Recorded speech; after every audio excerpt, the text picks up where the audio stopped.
Okay, now we're into the fun part. So we're into the workout. So if you come down on the bottom and you click into workout, it's gonna bring you inside the actual workout tab itself.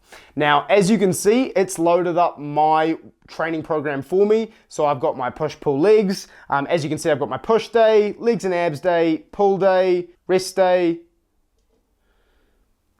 another push, legs and abs, pull, and a rest day. Now, another great feature I can do is I can click in the calendar in the top right here, and it'll show me days I've worked out with a little hollow circle underneath. So you can see I did a workout on Sunday, I hit legs, and I also did a workout on Monday the 6th. Now, if I click on that workout, what I can do is you can actually come in here and you can see all of your lifts for that workout. So you can see my total volume was 1,080 kilos. It was a pretty easy workout, and you can see all of the numbers that I tracked for that workout. I can do the same for the leg day, where I can come in, I can see I lifted 3,760 workouts. Obviously I forgot to end it, it wasn't an 18-hour workout, but you can scroll through and see exactly what your numbers were for the previous week. Now, in terms of actually choosing your training program, most of the time I would have assigned you one to start with, but if you are traveling, for example, up in the top here, you can click on push-pull legs and it'll give you the drop down of all the programs that I've selected for you. So for example, for myself, I've got my home gym push-pull legs program, I've got my travel program, which is bodyweight, and my bands and bodyweight 3-day program. So when it comes to tracking your workouts, as soon as you come to the gym, hit log your workout and it'll load up and begin a workout for you. It'll start the timer and you can basically have an interactive interface to track your workouts. Now, as you can see with the first exercise, it says the incline bench press. So the number of sets, 3 sets, reps 8 to 10, rest is 2 minutes, tempo is 312, and RIR is 2. So sets is the number of sets you're gonna do total of the exercise. Per set, I'm gonna shoot for between 8 and 10 repetitions. I'm gonna rest 2 minutes between each set. The tempo is 312. Now, what these numbers mean is this. The first number is the eccentric contraction. That is the downward phase of the movement. So on the downward phase of the movement, I'm gonna count 1, 2, 3 seconds.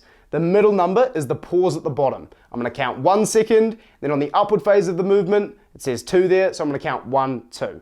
So the tempo of the movement is 1, 2, 3, 1, 1, 2.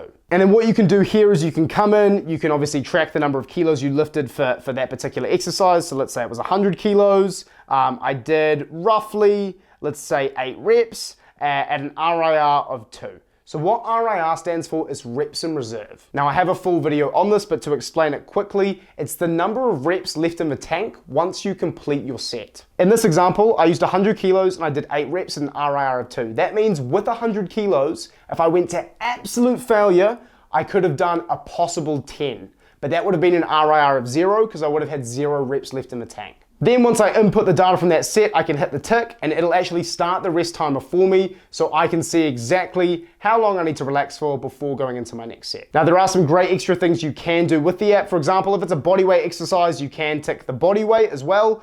This isn't a bodyweight exercise, so I'm gonna uncheck that. And then you can also click the 3 dots up here on the top right. So you can add notes, you can swap the exercise, you can go into your exercise history, you can reorder the exercises. So if I hit add notes, I can say, this felt really easy. I can swap it for a different exercise. Maybe my shoulder was feeling sore that day, so I want to swap it for maybe like a flat bench press. So I can search bench press, swap that in there. If I hit exercise history, I can actually come in and see my total volume over the course of 3 months, a year, and it gives you some of your numbers from the recent workouts too. But you'd essentially go through with that strategy, you'd complete the entire workout, and then once you've finished every single exercise, you'd hit complete workout, you'd scale this bar here to see how difficult the workout was. Let's say it was, probably a 6, 7 out of 10 on difficulty, and then you can add some notes for me as well.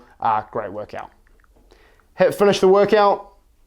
All of that data will get logged, it'll get sent through to me and the team so that we can review it on a weekly basis. And that's it for the workout. As always, if you've got any questions, feel free to shoot them through on WhatsApp and either myself or the team can answer. But that should cover the majority of things when it comes to actually using the workout tab on the TJF app.